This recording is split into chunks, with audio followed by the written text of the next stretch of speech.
Pour lui, qu'on va faire une entorse au droit et à la loi. C'est à la personne de faire un acte d'individualité pour mettre à jour les mentions qui sont sur son état civil. Tout simplement. C'est des choses qui sont assez simples. Mais on tente de justifier par des contorsions, par des exemples qui n'en valent pas la peine, des choses qui sont manifestement illégales.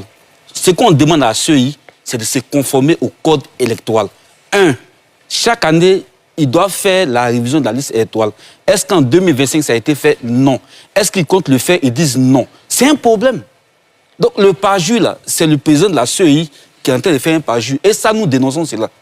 Ça, c'est de un. Et le dire, ce n'est pas avoir peur des élections. Nous voulons tellement l'élection que nous voulons que les règles du jeu soient basées sur la loi, que les règles du jeu soient saines et que la compétition puisse se faire.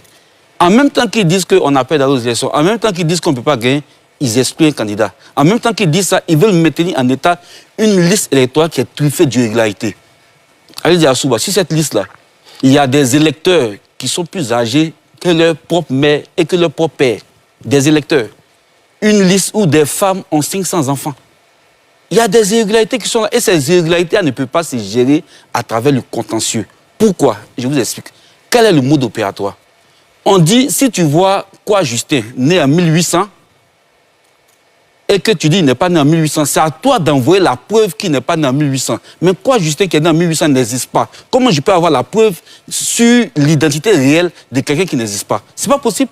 C'est pour ça qu'on parle d'audit. Dans le cas d'un audit, on va expurger de la liste ce qui manifestement n'est pas possible. C'est tout ce qu'on demande. On demande de la transparence. On veut aller jouer le match, mais il faut que les règles du jeu soient saines, soient équitables, afin que le vainqueur soit le vainqueur. On dit ça parce qu'en 2010, qu'est-ce qui s'est passé? Il y a eu un président de la CEI, qui était de l'opposition d'alors, qui a écrit au Conseil constitutionnel pour dire « Je suis frappé par le délai de carence. Je ne peux plus donner des résultats. Donc, je m'en décharge. » Mais qui s'est retrouvé le lendemain à l'hôtel du Golfe, que j'ai des campagnes d'un candidat pour proclamer celui-ci vainqueur. C'est ça qu'on ne veut plus vivre. Parce que c'est suite à ça qu'il y a eu 3000 morts. Tout simplement. Donc, assainissons les règles du jeu et n'éliminons aucun candidat. Allons-y à la compétition. On ne s'est pas acharné sur la CEI. Mais il y a des irrégularités qui sont flagrantes, nous les dénonçons. Le dialogue politique, on ne le demande pas à la CEI. On n'a jamais écrit à la CEI pour dire on veut faire un dialogue politique. Jamais. Jamais, jamais, jamais, jamais. Ça, c'est de la manipulation. Le dialogue politique, nous le voulons avec ceux qui tiennent les rênes de l'État. Pour leur dire, nous sommes des frères. Pour leur dire que nous sommes des partis politiques, nous sommes des partenaires. Il est bon qu'on s'asseye maintenant et qu'on préserve les vies des Ivoiriens. C'est tout ce qu'on demande. Mouzi Kokora, réaction? Okay, voilà, non.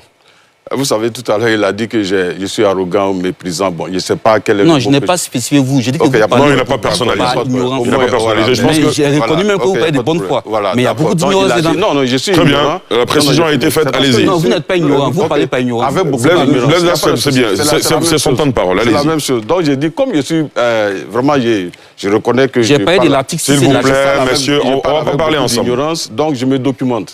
Et ça, au moins, c'est... Et l'article 6 dit quoi? Non, je vais vous le dire, je vais vous enseigner. S'il vous plaît, s'il vous plaît. Je veux qu'il lise ce Non, il n'y a pas de problème, laissons-le développer son point. C'est son temps de parole. Il va le faire. Pas minimum.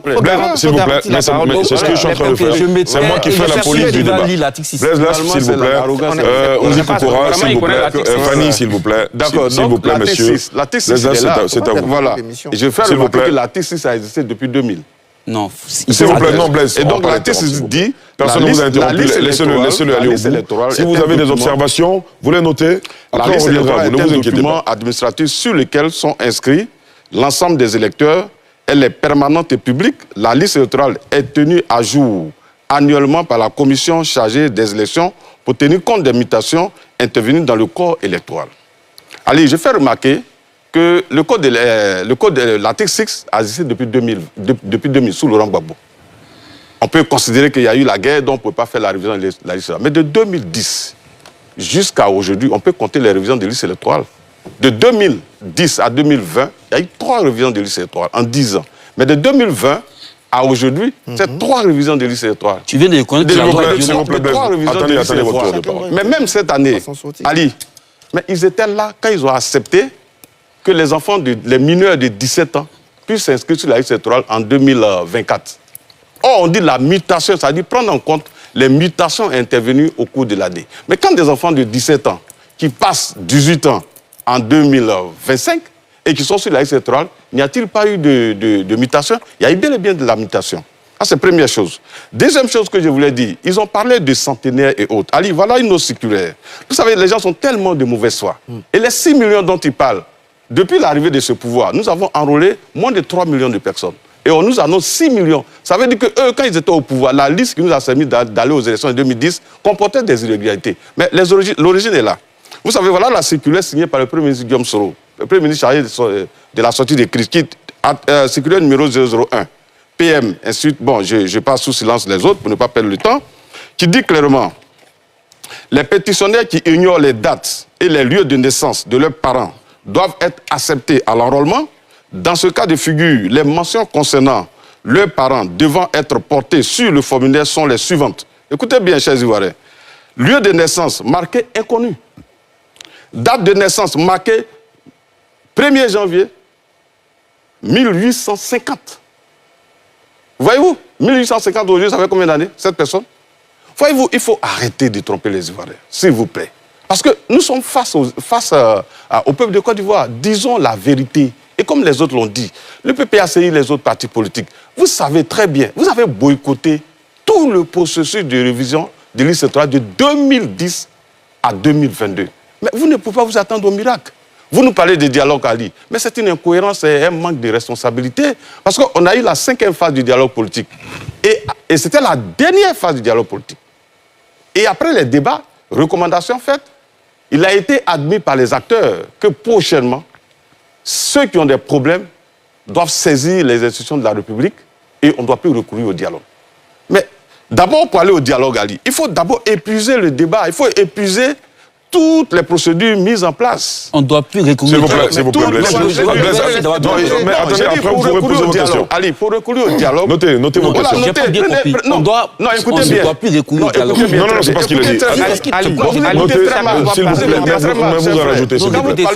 Les gens sont calmes. S'il vous plaît. Soyez rassurés. Allez, terminez. Il faut prendre note, s'il te plaît. Terminez, Kokora. Donc, je termine rapidement pour dire, on va à un dialogue lorsque nous-mêmes, on a épuisé tous les mécanismes que nous avons mis en place. Vous parlez d'irrégularité, vous parlez d'anomalie, mais le guide, il est là. On dit saisissez les structures en charge à l'effet de procéder donc à la rectification. Mais Ali, à la fin du processus, on note combien? 12 000 réclamations, corrections, radiations et inscriptions. 12 000 sur les 6 millions